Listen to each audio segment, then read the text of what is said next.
Donald Trump এই মুহূর্তে সারা পৃথিবীর ক্ষমতাধর প্রেসিডেন্ট হিসাবে নাম্বার 1।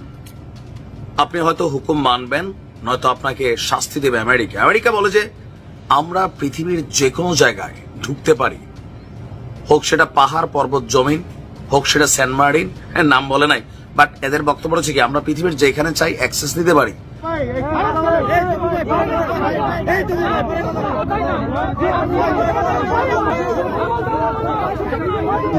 সরাসরি দেখতে পাচ্ছি সমন্বয়ক সার্জিসকে প্রথমে দালাল এবং বিভিন্ন স্লোগানে তার উপর অতর্কিত হামলা করে বিভিন্ন দলের নেতা কর্মীরা। দর্শক,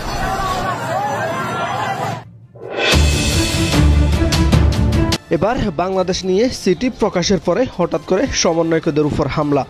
মহাবিপদে ডক্টর ইউনূস এবং সেনাপ্রধান। কোন দিকে যাচ্ছে দেশ? হঠাৎ করে কেন বাংলাদেশ নিয়ে সিটি প্রকাশ করলেন ট্রাম্প? কি করতে যাচ্ছে দর্শক? বিস্তারিত জানতে দেখতে থাকুন। নর্থ সাউথ বিশ্ববিদ্যালয়ের সামনে জাতীয় নাগরিক পার্টির নেতা সার্জিস আলমের সাথে বাকবিতণ্ডা এবং শিক্ষার্থীদের উপর হামলার ঘটনা ঘটেছে। এতে ছাত্রদল জড়িত বলে অভিযোগ করেছেন। গণপরিষদ এবং সংসদ নির্বাচন একসঙ্গে চায় জাতীয় নাগরিক পার্টি। প্রধান উপদেষ্টা ডক্টর ইউনূস কি ভারতের কাছে নতি স্বীকার করলেন? এরকম একটা প্রশ্ন কারো কারো মাথায় এসছে বিবিসি বাংলার সাথে তার সাক্ষাৎকারটা দেখার পর। সেখানে ভারতের সাথে সম্পর্ক নিয়ে প্রশ্ন এসেছিল এবং তার জবাবে তিনি যা বলেছেন তাতে কেউ কেউ এটার একটা ইন্টারপ্রিটেশন সামনে আনার চেষ্টা করছেন। গণপরিষদ এবং সংসদ নির্বাচন একসঙ্গে চায় জাতীয় নাগরিক পার্টি। এর আগে একটা রিপোর্ট করেছিলাম দর্শক, সেখানে বলা হচ্ছিল গণপরিষদ নির্বাচনের কথা, কিন্তু সংসদ নির্বাচনের কথা সেখানে ছিল না। আজকে প্রথম আলোর যে রিপোর্টে সেখানে দেখছি যে সংসদ নির্বাচনের কথাও বলা আছে। ইউনূসের অ্যাকাউন্টে একটা টাকা এসেছে, আমি দেখাতে বলি এই ডকুমেন্টটা, তাহলে আপনাদের বুঝতে সুবিধে হবে। এই হচ্ছে সেই ডকুমেন্ট। দাদা, এটা যদি আমাদেরকে একটু বুঝিয়ে বলেন যে এই বিষয়টা কি। আসসালামু আলাইকুম রহমতুল্লাহ, সবাই কেমন আছেন? আশা করি সবাই অনেক অনেক ভালো এবং সুস্থ আছেন। সবাইকে স্বাগতম জানাচ্ছি আমাদের আরেক নতুন ভিডিওতে। প্রতিদিনের মতো আমি আপনাদের সিরিয়াত ফারুকী আবারও চলে আসলাম নতুন একটা ভিডিও নিয়ে। দর্শক, ইতিমধ্যে আপনারা সবাই দেখেছেন ভিডিওর শুরুতে বেশ কিছু অংশবিশেষ দেখেছেন, যে অংশবিশেষগুলো দেখে বুঝতে পেরেছেন আজকের ভিডিওটা কতটা গুরুত্বপূর্ণ হতে চলেছে। তাই আমি আর বিষয়টা নিয়ে বেশি বিস্তারিত বলবো না, কারণ বিস্তারিত বলতে গেলে ভিডিওটা অনেক লম্বা হয়ে যাবে। তাই আমি আর বেশি কথা না বলে আমরা ধারাবাহিকভাবে একটু বাকি অংশগুলো একটু দেখে আসবো। তার আগে আপনার কাছে ছোট্ট একটি অনুরোধ জানিয়ে রাখতে চাই, যারা আমাদের ফারুকী অনলাইন ইউটিউব চ্যানেলে এখন আছেন, প্লিজ দয়া করে আমাদের চ্যানেল সাবস্ক্রাইব করে সাথে থাকবেন।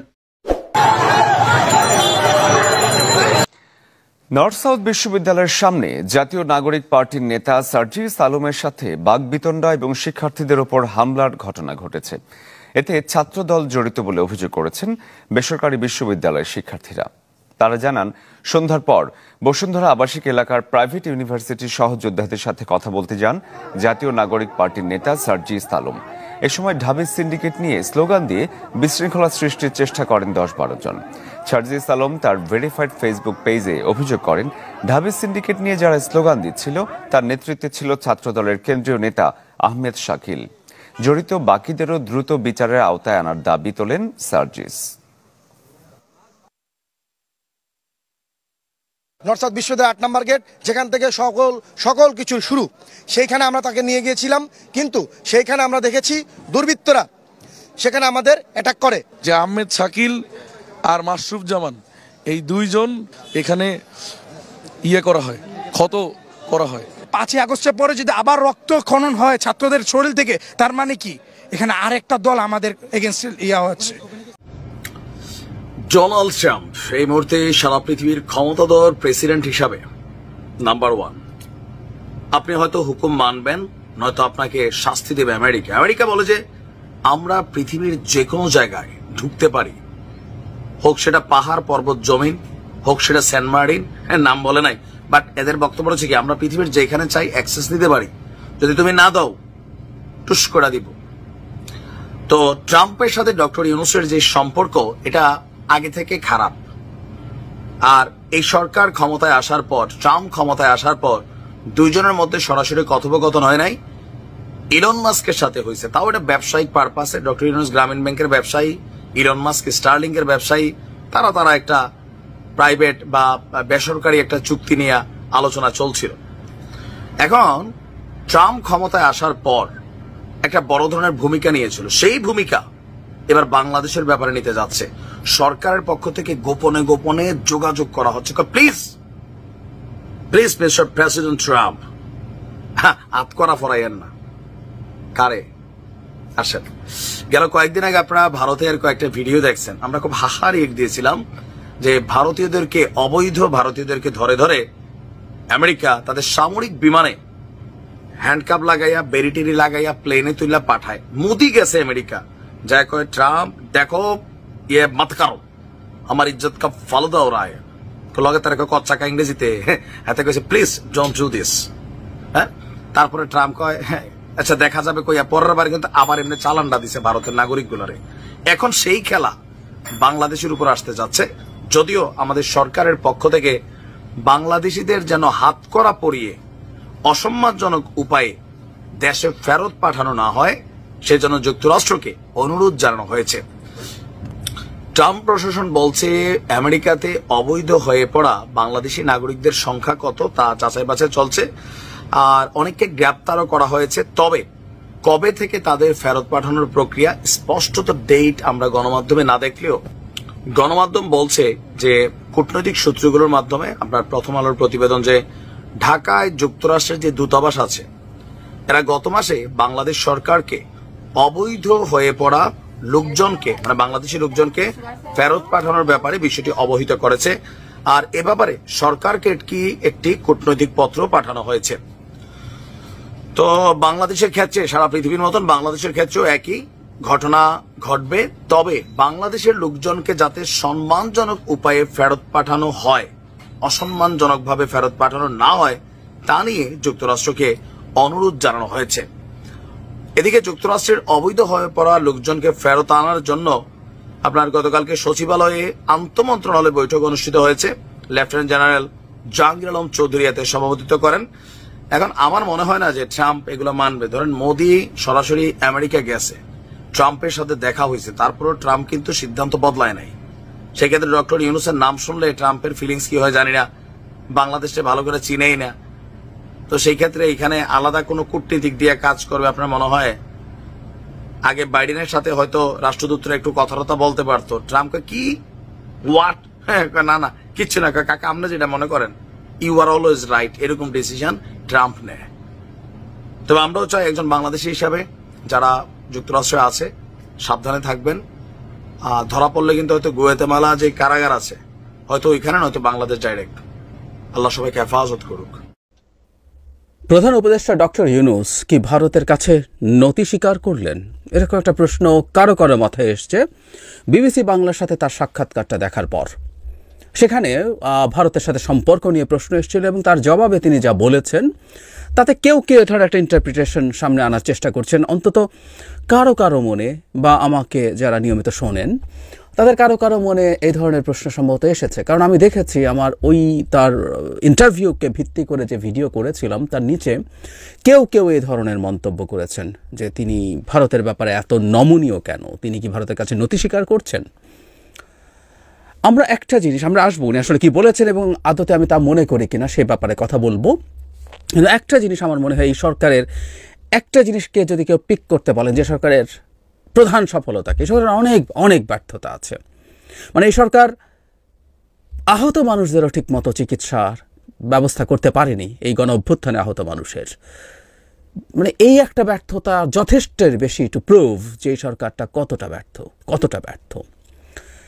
কিন্তু সাফল্যের কথা, অনেক ক্ষেত্রেই সাফল্য আছে কম বেশি, এবং এই ভেঙে পড়া সিস্টেমের মধ্যে তারা যতটুকু করেছেন দেশটা একেবারে উচ্ছন্নে যায়নি, এটাও বড় সাফল্য। কিন্তু একটা জায়গায় যদি সাফল্যের কথা বলা হয় এটা অবিশ্বাস্য, সেটা হচ্ছে বাংলাদেশ ডক্টর ইউনূসের নেতৃত্বে একটা সার্বভৌম দেশ হিসেবে তার অস্তিত্ব জানান দিয়েছে, এবং সেই রাষ্ট্রটার সামনে, যে রাষ্ট্রটা আদতে আমাদের সার্বভৌমত্বকে ধ্বংস করেছিল এবং আমাদের সার্বভৌমত্ব আর আছে বলে মনে হয়নি যে দেশটার কারণে, সেটা ভারত।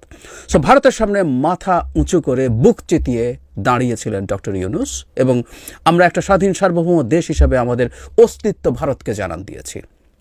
যে দেশটা আমাদেরকে সার্বভৌম দেশ হিসেবে দেখতে বহুদিন চাইনি, অন্তত শেখ হাসিনার পুরো আমলে একটা কলোনি বা একটা করদ রাজ্য হিসাবে দেখতে চেয়েছে। সো এটা একটা বিরাট সাফল্যের জায়গা, এবং মানুষ এই জিনিসটাকে প্রাণ ভরে মন ভরে উপভোগ করেছে, এবং ডক্টর ইউনূসের এই সাফল্যকে এবং এই যে বেঞ্চমার্ক, আমি প্রায় বলি যে ডক্টর ইউনূসের উচিত ছিল অনেক জায়গায় অনেকগুলো বেঞ্চমার্ক তৈরি করে দিয়ে যাওয়া। সুশাসন, দুর্নীতি দূর করা, আইনশৃঙ্খলার পরিস্থিতি, দ্রব্যমূল্য, চাঁদাবাজি রোধ করা, ঘুষ দুর্নীতি রোধ করা। আমি দুঃখিত, 7 মাস চলে গেল, আমি আসলে দেখিনি কোথাও তারা তেমন কোনো বেঞ্চমার্ক তৈরি করতে পারছে, যেটা পরবর্তী সরকারকে আমরা দেখিয়ে বলতে পারবো, দেখো ডক্টর ইউনূসের সরকার এটা করেছিল। কিন্তু এই একটা জায়গায় একটা দুর্দান্ত বেঞ্চমার্ক তিনি তৈরি করেছেন, যে ভারতের সাথে সম্পর্ক। ভবিষ্যতে এই বেঞ্চমার্কটা কাজে লাগবে এবং এটা আমাদের ভবিষ্যতের রাজনীতির জন্য একটা গুরুত্বপূর্ণ জায়গা আমি মনে করি। তো এখন তিনি যা বলেছেন সেই বক্তব্যটা একটু পড়ি, তারপর বিদ্যমান প্রেক্ষাপটে এটাকে আমরা নতজানু হয়ে যাওয়া হিসাবে দেখব কিনা সেই আলোচনা করতে চাই। সম্পর্কের ব্যাপারে ডক্টর ইউনূস বলেন, খুবই ভালো সম্পর্ক, আমাদের সম্পর্কে কোনো অবনতি হয় নাই। আমি যেভাবে ব্যাখ্যা করে এসেছি, আমাদের সম্পর্ক সব সময় ভালো থাকবে, এখনও ভালো আছে, ভবিষ্যতেও ভালো থাকবে। তিনি বলেন, বাংলাদেশ ভারতের সম্পর্ক ভালো না থেকে উপায় নেই। আমাদের সম্পর্ক ঘনিষ্ঠ, আমাদের পরস্পরের উপর নির্ভরশীলতা এত বেশি এবং ঐতিহাসিকভাবে, রাজনৈতিকভাবে, অর্থনৈতিকভাবে আমাদের এত ক্লোজ সম্পর্ক, সেটা থেকে আমরা বিচ্যুত হতে পারবো না।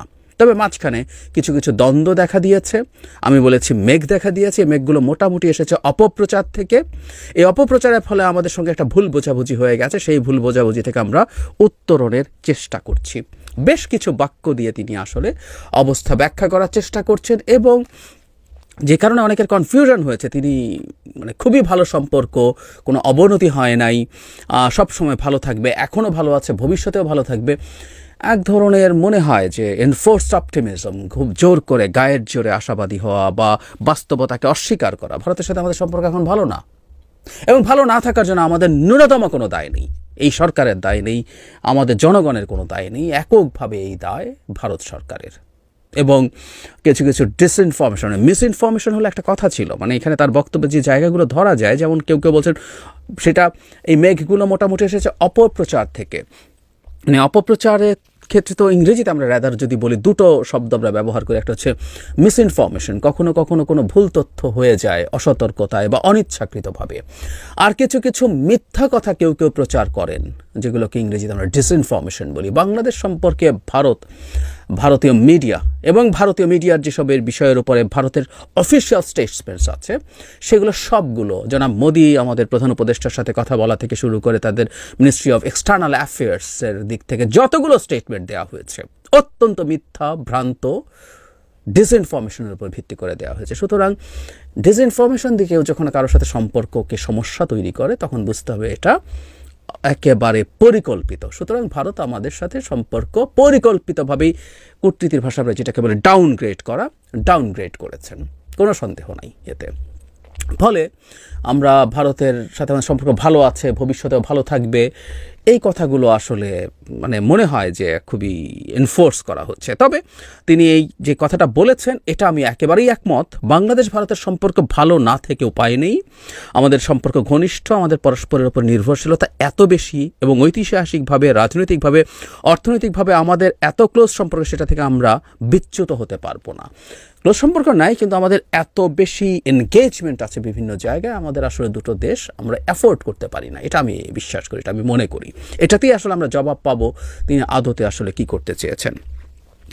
এখন এই আলাপটা আমরা করব যে কোন প্রেক্ষাপটে তিনি এই কথা বললেন। তিনি যখন এই মন্তব্য করছেন, তখন ভারতের সাথে বাংলাদেশের সম্পর্কটা আসলে কোন পর্যায়ে আছে? উত্তর হচ্ছে, সম্পর্কটা মাঝখানে শুরুর দিক থেকে তীব্র একটা খারাপ পরিস্থিতি ছিল। খারাপ পরিস্থিতির পর কিছুটা সফটওয়্যার হয়ে এসেছিল এবং বাংলাদেশের সাথে ভারতের পররাষ্ট্র সচিব এসেছিলেন এবং আমাদের পররাষ্ট্র উপদেষ্টার সাথে ভারতের পররাষ্ট্র মন্ত্রীর বৈঠক হয়েছিল। মনে হচ্ছিল যে আস্তে আস্তে আমাদের এনগেজমেন্ট বাড়ছে এবং ভারতের দিক থেকে কিছু পজিটিভ বার্তা দেওয়ার চেষ্টা হচ্ছিল, যে তারা বাংলাদেশের অনেক কিছুকে অভ্যন্তরীণ বিষয় বলছেন তাদের ব্রিফিংয়ে। আমরা মনে করতে পারি তাদের এক্সটার্নাল অ্যাফেয়ার্স মিনিস্ট্রি, যেটাকে আমরা পররাষ্ট্র মন্ত্রণালয় বলি, সেটার মুখপাত্র জয়সওয়াল অনেক সময় কিছু কিছু ক্ষেত্রে তাদের সেই স্ট্রং রেটরিক বাংলাদেশের বিরুদ্ধে তো আছে, তার সাথে কিছু সফটার কথাও তারা বলছিলেন। কিন্তু সর্বশেষ জনাব জয়শঙ্কর আমাদের প্রধান উপদেষ্টার সাথে বৈঠকের পর একটা ইউনিভার্সিটিতে একটা বক্তৃতায় অত্যন্ত আবার নেগেটিভ মন্তব্য করছিলেন। মানে ব্যাপারটা এরকম কিছুটা ভালোর দিকে তারা গেল, তাতে হঠাৎ করে তাদের মনে হলো যে বাংলাদেশের প্রতি কি আমরা সফট হয়ে গেলাম, বাংলাদেশকে এবার আবার একটা কঠোর অবস্থান দেখাতে হবে। যেন জয়শঙ্কর সম্পূর্ণভাবে বাংলাদেশকে এবং সরকারকেই ব্লেম করেছেন যে সম্পর্কটা কোথায় যাবে না যাবে, এটা নিয়ে বিস্তারিত আলোচনা করেছি, আপনাদের মনে থাকার কথা যে সম্পর্ক কোথায় যাবে না যাবে সেটা বাংলাদেশকেই ঠিক করতে হবে। বাংলাদেশের সরকারের উপদেষ্টারা কখনো কখনো ভারতের বিরুদ্ধে মন্তব্য করে সম্পর্ককে ধ্বংস করছে, ক্ষতিগ্রস্ত করছে, সম্পর্কের উত্তরণ যে প্রিভিয়াস ক্রাইসিস ছিল সেটা হ্যাম্পার করছে, এই ধরনের মন্তব্য করছে। এবং রাইটলি আমাদের পররাষ্ট্র উপদেষ্টা জনাব তৌহিদ হোসেন সেটাকেও পাল্টা জবাব দিয়েছেন এবং খুবই চমৎকারভাবে তিনি বলেছেন যে আমাদের সম্পর্কটা কীরকম হবে সেটা যেন আমাদের দায় আছে, দায়িত্ব আছে, ঠিক একইভাবে ভারতেরও দায়িত্ব আছে। ভারত এটাকে কীভাবে দেখতে চায় সেটাও খুবই জরুরি এবং আমি মনে করি এটা মূলত ভারতের ব্যাপার, কারণ এই সম্পর্কটা এই জায়গায় গেছে ভারতের, কেউ বলতে পারেন ভুল, আমি বলবো অপরাধ। ভারত কতগুলো ডিপ্লোম্যাটিক অপরাধ করেছে বাংলাদেশের জনগণের সাথে, এই রাষ্ট্রের সাথে, সুতরাং সম্পর্ক তলানিতে গেছে এবং এই দায় ভারতকে স্বীকার করে ভারতকেই আসলে কাটিয়ে ওঠার জন্য প্রধান পদক্ষেপ নিতে হবে এবং ভারতকে চাইতে হবে ভারত কেমন পদক্ষেপ বাংলাদেশের সাথে চায়। আমরা অবাক হয়ে দেখলাম জয়শঙ্কর তার সেই বক্তৃতায় তখনও সেই ডিসইনফরমেশন, তাদের যে অভিযোগ আমাদের হিন্দু সম্প্রদায়ের মানুষের উপরে কমিউনাল আক্রমণ হচ্ছে, এই ধরনের কথাবার্তা আবার তুলছে, মানে এগুলো নিয়ে তারা করবেই বলবেই, কিন্তু বাংলাদেশ তার রিয়াকশানে সমস্যা করছে। সো এই প্রেক্ষাপটে যখন আমাদের প্রধান উপদেষ্টা একটু সফটার, ইয়াস এই বক্তব্যগুলোর মধ্যে কিছু সফট টোন আছে, সেটাকে মনে হতে পারে যে তিনি আবার নতজানু হয়ে গেছেন কিনা। আমার বক্তব্য হচ্ছে কূটনীতি আসলে ক্রমাগত টাফ সব সিদ্ধান্ত, টাফ সব রেটারিক ক্রমাগত চলতে থাকবে, এটা ঠিক না। আমি রাইটলি মনে করি বাংলাদেশ এবং ভারতের ধাপে ধাপে ধীরে ধীরে টেকনিক্যালি খুবই কৌশলের সাথে এই দুই দেশের মধ্যকার উত্তেজনার কমে আসতে হবে। মানে কূটনীতির ভাষা আমরা এটাকে ডিএসকালেট করা বলি, উত্তেজনা ডিএসকালেট করতে হবে, এটা যতটা সম্ভব আর বাড়তে না দেওয়ার চেষ্টা করতে হবে, এটা আস্তে আস্তে কমিয়ে আনার চেষ্টা করতে হবে। তো সেই পরিস্থিতি আসলে তৈরি হওয়া দরকার আমরা মনে করি এবং আমাদের প্রধান উপদেষ্টা যেটা একটু সফটওয়্যার ভাষা ব্যবহার করেছে এবং কূটনীতিতে এটা হয়, যখন উত্তেজনা অনেক টাফ জায়গায় চলে যায় তখন কোনো একটা পক্ষ কিছু কিছু ক্ষেত্রে কিছুটা ছাড় দিয়ে একটা সফটওয়্যার স্ট্যান্স বা অ্যাটিটিউড নেয়। ভারতও নিয়েছে, ভারত অ্যাপারেন্টলি অনেক শক্তিশালী দেশ হওয়ার পরও ভারত কখনো কখনো বাংলাদেশের সাথে এই ঘটনার মধ্যেই সফটওয়্যার অ্যাটিটিউড নিয়েছে। সো সেই পয়েন্ট অফ ভিউতে আমাদের প্রধান উপদেষ্টার এই বক্তব্যগুলো আমি মোটেও মনে করি না নতজানু হওয়ার মতো ব্যাপার, এটা রাদার দেশের স্বার্থ নিশ্চিত করে কিছুটা সদিচ্ছার বহিঃপ্রকাশ বলে আমরা দেখতে চাই। কারণ উপদেষ্টা বা মন্ত্রীর বক্তব্যের চাইতে আমাদের একজন প্রধান উপদেষ্টা যখন এই ধরনের মন্তব্য করছেন সেটাকে নিশ্চয়ই ভারতের কাছে আমরা একটা পজিটিভ বার্তা হিসেবে দেখতে পারি। সুতরাং ভারতের এই সদিচ্ছাটাকে গুরুত্ব দেওয়া উচিত। ভারত দেবে কি না ইজ এ ডিফারেন্ট ডিবেট। ভারতের যে অ্যাটিটিউড, তাদের ফরেন পলিসির যে দৈন্য দশা, অ্যামেচারিশ অ্যাটিটিউড, মানে অ্যামেচার বললেও যথেষ্ট বলা হয় না, স্টুপিড অ্যাটিটিউড, আমরা এটা মন খুলে বলেই ফেলতে পারি, কারণ তাদের ব্যর্থতা এই সাউথ এশিয়াতে তাদের একটার পর একটা ব্যর্থতা দেখে বলাই যায়। কিন্তু এই জায়গাটা থেকে তিনি তার পজিটিভ জেস্চার দেখিয়েছেন, এতে সমস্যার কিছু নেই। অ্যাট দ্য সেম টাইম যেখানে যেখানে প্রয়োজন, উনি স্কাই নিউজের সাথে একটা ইন্টারভিউ দিয়েছেন যেখানে আওয়ামী লীগ এবং শেখ হাসিনার বিচারের কথা এসছে অত্যন্ত কঠোর ভাষায়। Sheikh Hasina and her associates সবাই, তার পার্টির লোকজন, অলিগার্কস, সবার বিচারের ব্যাপারে উনি অত্যন্ত কঠোর ভাষা ব্যবহার করেছেন এবং ভারত বাংলাদেশের এই ভয়ঙ্কর অপরাধীকে ফেরত দিচ্ছে না। তার বক্তব্য এবং তার বক্তব্যের জেস্চার, তার বডি ল্যাঙ্গুয়েজে উনি আবার এটাও প্রকাশ করেছেন যে ভারত এই কাজটা করে অত্যন্ত খারাপ আচরণ করছে। সুতরাং যেখানে যেখানে প্রয়োজন সেখানে ভারতকে আবার পাল্টা কঠোর বার্তাও তিনি দিচ্ছেন এবং আমি বিশ্বাস করি ভারতের যে কোনো সিচুয়েশন যদি তৈরি হয়, এই সরকার এবং আমাদের প্রধান উপদেষ্টা নিশ্চিতভাবেই ভারতকে কঠোর বলতে আমি এই বলছি না যে কোনো রকম কোনো যুদ্ধংদেহী অ্যাটিটিউড দেখানো। আমরা একটা স্বাধীন সার্বভৌম জাতি হিসেবে আমাদের যতটুকু চাওয়া, যতটুকু পাওয়া সেটা তিনি এবং তার সরকার দেবে। সুতরাং ডক্টর ইউনূস ভারতের প্রতি নতজানু হয়েছেন। আমি কোনোভাবেই মনে করি না ডিপ্লোম্যাসিকে এভাবে দেখতে হয়। আমাদের মনে আছে যখন বাংলাদেশ ইলিশ ভারতে দেওয়ার সিদ্ধান্ত নিয়েছিল, অনেকে বলছিলেন যে ডক্টর ইউনূসের সরকার ভারতের প্রতি নতজানু হয়ে গেছেন। আমি তখনও বলেছিলাম না, ডিপ্লোম্যাসি এভাবেই কাজ করে এবং আমরা এরপরে দেখেছি যখনই প্রয়োজন হয়েছে সেই অ্যাটিটিউড নিয়েছেন। এটা নিতে হয়, কখনো প্রয়োজনে কিছুটা good or positive or a bit bit softer gesture দেখাতে হয়। ডিপ্লোম্যাসি এভাবেই কাজ করে। আর আমি শুরুতে যে কথাটা বলছিলাম সেটা হলো ভারতের সাথে সম্পর্কের ব্যাপারে এই সরকার অন্তত এই একটা বেঞ্চমার্ক তৈরি করে গেছে। আমি আমাদের অনাগত সরকারগুলো, ভবিষ্যৎ সরকারগুলোকে বলবো ভারতের সাথে আমরা এনগেজ করব। আমাদের প্রচুর এনগেজমেন্ট আছে, ইকোনমিক এনগেজমেন্ট আছে, সিকিউরিটি এনগেজমেন্ট কোনো না কোনো ফর্মে হতে পারে, ব্যবসা বাণিজ্য, ব্যক্তিগত পর্যায়ে, রাষ্ট্রীয় পর্যায়ে নানান কিছু হতে পারে। কিন্তু প্রত্যেকটা বাংলাদেশকে একটা স্বাধীন সার্বভৌম রাষ্ট্র স্বীকার করার মাধ্যমে হতে হবে। এই বেঞ্চমার্কটা যে তুলে দিয়ে গেছেন, আমি আশা করি, আমি বিশ্বাস করি এবং আমাদের জনগণও যে পরিমাণ ভিজিল্যান্ট হয়ে আছে এই ব্যাপারে, ভবিষ্যতে কোনো সরকারের পক্ষে, যে সরকারই হোক না কেন, কেউ কেউ বলেন ওই সরকার আসলে ভারত সব কিছু দখল করে ফেলবে, সেই করে ফেলবে। আমি কোনোভাবেই মনে করি না কোনো সরকারের পক্ষে, যদি সেই সরকার অ্যাটলিস্ট পরবর্তীতে একটা ফেয়ার নির্বাচন দিতে চায়, শেখ হাসিনার মতো ক্ষমতা দখল করলে ইজ এ ডিফারেন্ট ডিসকাশন, কিন্তু একটা নির্বাচন যদি সে দিতে চায়, সে শেখ হাসিনার মতো ভারতের তাবেদারি বা তার অর্ধেক তাবেদারিও করা সম্ভব না। রাদার ডক্টর ইউনূসের সরকার যে বেঞ্চমার্ক তৈরি করে গেছে, সেটাই তাকে কম বেশি, কিছুটা কম বা কিছুটা বেশি, সেভাবেই চলতে হবে। কোনো অল্টারনেটিভ আমি অন্তত দেখছি না। 16 বছরের একটা স্বপ্ন, ইউনূসের অ্যাকাউন্টে একটা টাকা এসেছে, আমি দেখাতে বলি এই ডকুমেন্টটা, তাহলে আপনাদের বুঝতে সুবিধে হবে। এই হচ্ছে সেই ডকুমেন্ট। দাদা, এটা যদি আমাদেরকে একটু বুঝিয়ে বলেন যে এই বিষয়টা কি। আমি এটা বলছি, তার আগে আমার পার্টিটা আমি ভুল না করে থাকলে সেই 16 বছর আগে তিনি নাগরিক শক্তি নামে একটা পার্টি গঠন করতে চেয়েছিলেন এই পশ্চিমাদের। এবং আরেকটা কথা আপনি বলেছিলেন যে তিনি হয়তো বা সবকিছু বুঝতে পারেননি মাননীয় প্রধানমন্ত্রী বুঝতে পেরেছেন বলেই সবচেয়ে বড় বাস তুলেছিলেন, যে তিনি বলেছিলেন যে এরা বাংলাদেশের একটা অংশ খ্রিস্টান রাষ্ট্র করতে চায়, সেন্ট মার্টিন দখল করতে চায়। এটা বলে নেওয়া ভালো যে সেন্ট মার্টিনে কিন্তু এখন আর মানুষ যেতে পারছে না, তারপরে সেন্ট মার্টিন, ইন্দো প্যাসিফিক এবং হচ্ছে বাংলাদেশের আরেকটা রাষ্ট্র করা, তিনটা ইস্যু। প্রধানমন্ত্রী যদি এগুলো জোরে না বলতেন, মিডিয়ার সামনে না বলতেন, আমরা তো অনেকে জানতেও পারতাম না। এখন মানুষ মিলাচ্ছে, আরে তাই তো সেন্ট মার্টিন বন্ধ করে দিয়েছে, তারপর কুকি চিনদের তৎপরতা শুরু হয়েছে এবং পার্টির ব্যাপারটা আমরা জানি। এবার আসছে হচ্ছে যে ডকুমেন্টসটার কথা আমরা বলছি, সেটাতে আপনি যদি এই ডকুমেন্টসটার দিকে একটু তাকান, তাহলে আপনি দেখবেন এই দেখেন এখানে 17টা ট্রানজ্যাকশন আছে। এখানে হ্যাঁ বিভিন্ন বছরে, পার্টিকুলারলি 2007, 8, 2006, 7, 8, 9, 10, 11 এই সময়টাতে, মানে 1/11, যেই সময়টাতে বাংলাদেশের রাজনীতিবিদদের, মাননীয় প্রধানমন্ত্রী এবং তৎকালীন সাবেক বিরোধী দলীয় নেত্রী, তাদেরকে গ্রেফতার করা হয়, খালেদা জিয়া গ্রেফতার করা হয়, পলিটিশিয়ানদের গ্রেফতার করা হয় এবং আর্মি টেক ওভার করে, পেছন থেকে চালায়। ফখরুদ্দিন, মঈনুদ্দিন, তাদের গভর্নমেন্ট আসে। খেয়াল করে দেখেন এই 3টা বছরের ট্রানজ্যাকশন, তার আগে যে ট্রানজ্যাকশন হয়েছে হঠাৎ করে অনেকগুলো টাকা বেড়ে গেছে না? এখানে দেখা যাচ্ছে যে লাস্টের ইয়ারটাতে আমরা দেখছি 21 কোটি, তারপরে 15 কোটি আছে। আরেকটু যদি আমি জুম হয়, আমি প্রোডাকশন টিমকে বলবো একটু জুম করে দেখানোর জন্য এই যে 3টে বছর যেগুলো ইয়েলো মার্ক করা রয়েছে। রাইট। তো আলটিমেটলি যেটা হয়েছে যে এই 3টা বছর যদি আমরা এখানে দেখি, তাহলে আমরা দেখতে পাই হঠাৎ করে টাকার ফ্লোটা বেড়ে গেছে। দেখা যাচ্ছে, দেখুন 15 কোটি 11,31,000, ওখানে হয়েছে 11 কোটি 83,000। আপনি আগের ট্রানজাকশনগুলো দেখুন, ওইখানে 99 লাখ, 1 কোটি, 1 কোটি, আপনার 20 লক্ষ, 49 লক্ষ। আপনি শুধু আগের 1, 2, 3, 4, 5, 6, 7টা ট্রানজাকশন দেখুন। সর্বোচ্চ দেখেন 19 লক্ষ 80,000 লাস্টেরটা, আর সর্বোচ্চ ছিল 1 কোটি। হঠাৎ করে আপনার 2006, 7, 7, 8, 8, 9 এই 3টা বছরে দেখুন 15 কোটি 11 লক্ষ, 11 কোটি 83 লক্ষ, 14,410, এরপরে 20 কোটি 15 লক্ষ, সবথেকে বেশি।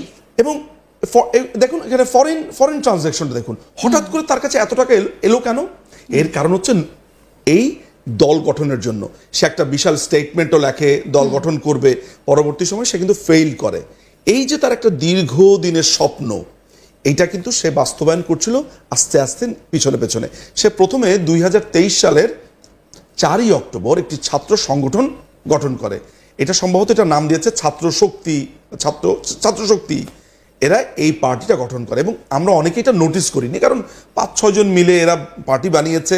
আমাদের মানে অ্যাটলিস্ট আমার কথা আমি বলতে পারি, আমি জানি না প্রধানমন্ত্রী কি রিপোর্ট পেয়েছেন, কিন্তু আমি ব্যক্তিগতভাবে যেটা দেখেছি যে আপনার নুরুল হক নূরের যে গণ অধিকার পরিষদ, সেটা ভেঙে আরেকটা পার্টি হয়েছে। কিন্তু পরবর্তী সময় আমরা যখন এটা মেলানোর চেষ্টা করেছি, আমরা দেখেছি এই যে নাগরিক শক্তি পার্টিটা 16 বছর আগে করতে চেয়েছে, ওইটার নাম হচ্ছে নাগরিক ছাত্র শক্তি। তো নাগরিক ছাত্র শক্তি হচ্ছে নাগরিক শক্তির একটা কিন্তু ছাত্র সংগঠন। এখন তো আমরা দেখতেই পেয়েছি নাগরিক পার্টি, ওই নাগরিক কিন্তু ঠিক আছে। সো ওই যে তার একটা দীর্ঘ সময় ছিল যে ক্ষমতায় যাবে, ক্ষমতায় গিয়ে সেই শখটা 16 বছর পর পূর্ণ করে নিল। কিন্তু বিষয় হচ্ছে পেছনে কি শুধুই জর্জ সোরস নাকি আরো কোনো পশ্চিমা শক্তির মাথা কাজ করছে? পশ্চিমা শক্তি ছাড়াও বাংলাদেশের জামাতে ইসলামী আছে, হিজবুত তাহরির একটা বড় ধরনের ফান্ডিং আছে, যেটা সম্ভবত গতকালকের একটা প্রোগ্রামও আমি বলে গেছি যে হিজবুত তাহরির একটা আপনি হয়তো বা জেনে থাকবেন, আগামী 5-6 দিনের মধ্যে একটা বড় ধরনের মার্চ কিন্তু কল করেছে হিজবুত তাহরির, তারা নিষিদ্ধ সংগঠন। তাহলে আপনি বলুন তো যে একটা নিষিদ্ধ পার্টি বাংলাদেশে একটা বড় মিছিল ঘোষণা দিয়ে কখন করতে পারে? যখন তারা এই কিংস পার্টিকে বা সরকারকে বড় ধরনের কিছু দিয়ে তুষ্ট করতে পারে। সো তুষ্টির জায়গাটা কোথায়? মিষ্টি কথা, ক্ষমতা, নো, টাকা। এই পার্টিটা গঠনের পরপর যখন হিজবুত তাহরির বড় ধরনের একটা মার্চের ডাক দেয়, এটা কিন্তু সাধারণ ব্যাপার না। ফলে আপনার যে প্রশ্নটা ছিল যে শুধু কি ফরেন অন্য কোনো কান্ট্রি, আমাদের কাছে এখন পর্যন্ত যেই তথ্যটা আছে সেটা হচ্ছে জর্জ সরোসের ওপেন ফাউন্ডেশন, ইউনুসের নিজের লগ্নিকৃত বিভিন্ন টাকা, এবং আরেকটা ব্যাপার আপনারা জেনে থাকবেন, সে কিন্তু ট্যাক্সের একটা বড় 2029 সাল পর্যন্ত তার যত কোম্পানি আছে তাদের সমস্ত আপনার কিন্তু ট্যাক্স মকুফ করে দিয়েছে। এবং তার নিজের যে 666 কোটি প্লাস টাকা, 666 কোটি টাকা মকুফ করা, এই টাকাগুলো সে কি করছে? এখানে বিনিয়োগ করছে। তার একটা লক্ষ্য হচ্ছে এই দেশের প্রধানমন্ত্রী হওয়া, নিজেই নিজের আপনার ইলেকশন করে নিজেই প্রধানমন্ত্রী হওয়া, এই ধরনের, এবং মৌলবাদকে একটা প্রাতিষ্ঠানিক রূপ দেওয়া। আপনি শুনলে অবাক হবেন, হয়তো বা দেখেছেন যে এই যে আয়নাঘর বলে যেই নাটকটা আমরা দেখেছি, সেখানে তার সাথে কিন্তু পরিদর্শন করতে গেছে কে? যেই 5-6 জন গেছে তার মধ্যে 4 জনই রাজাকারদের সন্তান। একজন হচ্ছে জেএমবির রাহাত নামে এক জঙ্গি, যে কিনা পুলিশকে হত্যা করতে, যে আপনার সে ছিনতাইকারী ছিল, ছিনতাইকারী থেকে জঙ্গি হয়েছে, জঙ্গি হামলার পর তাকে কিন্তু সিটিডিসি গ্রেফতার করেছিল। সেই লোকটাকে যখন এই সঙ্গে করে আয়নাঘর বলে যেটাকে সামনে আনা হলো, মানে সেটা যেটা তৈরি করা একটা ঘর, সেটা তো দেখে আমরা বুঝতেই পারছি। এক্স্যাক্টলি, সেই তৈরি করা ঘরে সে নিয়ে এসেছে জঙ্গিকে, এবং সেই জঙ্গির কথা তো এখন সবাই বলছে, রাহাতের কথা সবাই বলছে, সারওয়ার রাহাত ছেলেটির নাম। সেই ছেলেটি একদম স্যুট টাই পরে ইউনুসের সাথে সাথে ছিল। ফলে এই যে মৌলবাদ, সন্ত্রাসবাদকে সে প্রমোট করছে, এবং সে সেদিনও বলছে যে 7 সিস্টার্সের সাথে সে ব্যবসা করবে, কারণ 7 সিস্টার্স কি আলাদা রাষ্ট্র? তার মানে হচ্ছে ওই ইঙ্গিতটা দিচ্ছে যে ভারত আলাদা, 7 সিস্টার্স আলাদা। ফলে এগুলো কিন্তু এটা করে লাভ হবে না, কারণ ভারতের দিকে আঙুল তুললে ভারত যে ছেড়ে কথা বলে না সেটা বোধহয় এতদিন বুঝে গিয়েছেন মোহাম্মদ ইউনুস এবং তার দলবল। কিন্তু প্রশ্নটা এখানে যে তাহলে কি মোহাম্মদ ইউনুস বাংলাদেশে আরো শক্ত করে জাকিয়ে বসতে চলেছেন এই পার্টি গঠনের মধ্যে দিয়ে? ইচ্ছে তো আছেই। আপনি নিশ্চয়ই এটাও শুনে থাকবেন তারা স্থানীয় ইলেকশন করবার চেষ্টা করছে জাতীয় ইলেকশনের আগে, হুইচ ইজ ভেরি উইয়ার্ড এবং খুবই হাস্যকর। বাংলাদেশের সংবিধানে কি সেরকম কিছু বলা আছে? বাংলাদেশের সংবিধানে তো এই ধরনের সরকারেরই অস্তিত্ব নাই। এই যে ওরা যে আছে, খুব সিম্পল, বাংলাদেশের সংবিধানে অন্তর্বর্তীকালীন সরকার বলে কোনো প্রভিশন নাই, নাম্বার 1। তারা প্রভিশন ছাড়াই তারা অবৈধভাবে এখানে আছে। এমনকি অন্তর্বর্তীকালীন সরকারের যেই রায়টা 2011 সালে দেওয়া হয়েছিল যে অন্তর্বর্তীকালীন সরকার নেই, সেইটা কিন্তু রিভিউ পিটিশন করেছে, এখনো সেটা পেন্ডিং আছে। ফলে এটার ব্যাপারে ডিসিশন আসেনি।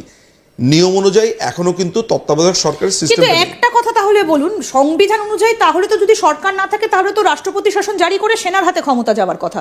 সেটা না করে রাতারাতি মোহাম্মদ ইউনুসকে তাহলে বসানো হলো কেন, যখন সংবিধানেই তার কোনো জায়গা থাকবে না? বাংলাদেশে কমপ্লিটলি এখন একটা অবৈধ শাসন চলছে, যেখানে ইমার্জেন্সি হওয়া উচিত, রাষ্ট্রপতির শাসন আসা উচিত।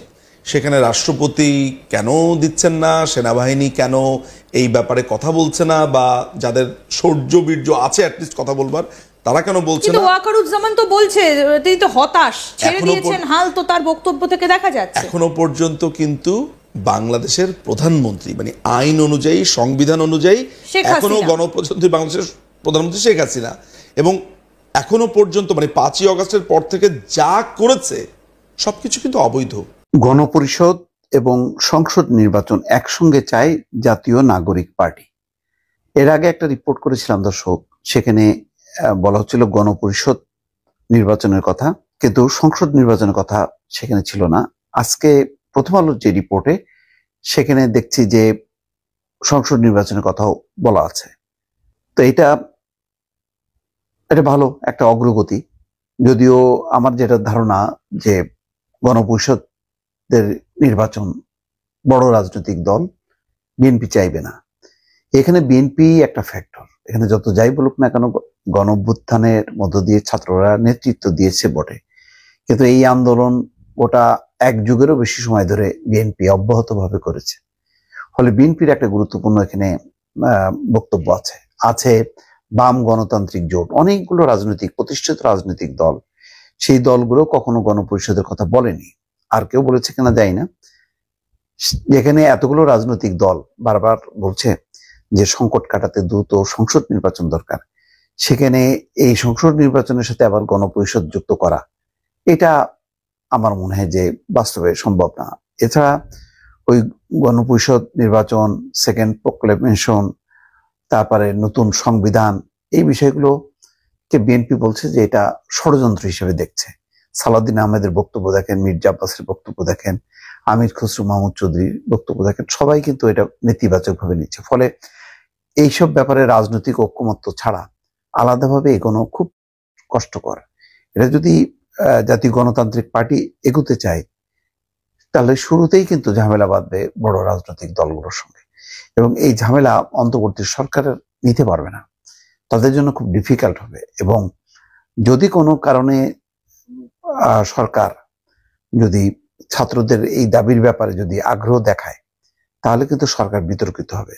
এবং বিএনপির আগেই বলেছে যে সরকারের ভেতরে থেকে নতুন দল করা হচ্ছে, এখনো ছাত্র প্রতিনিধিরা আছে।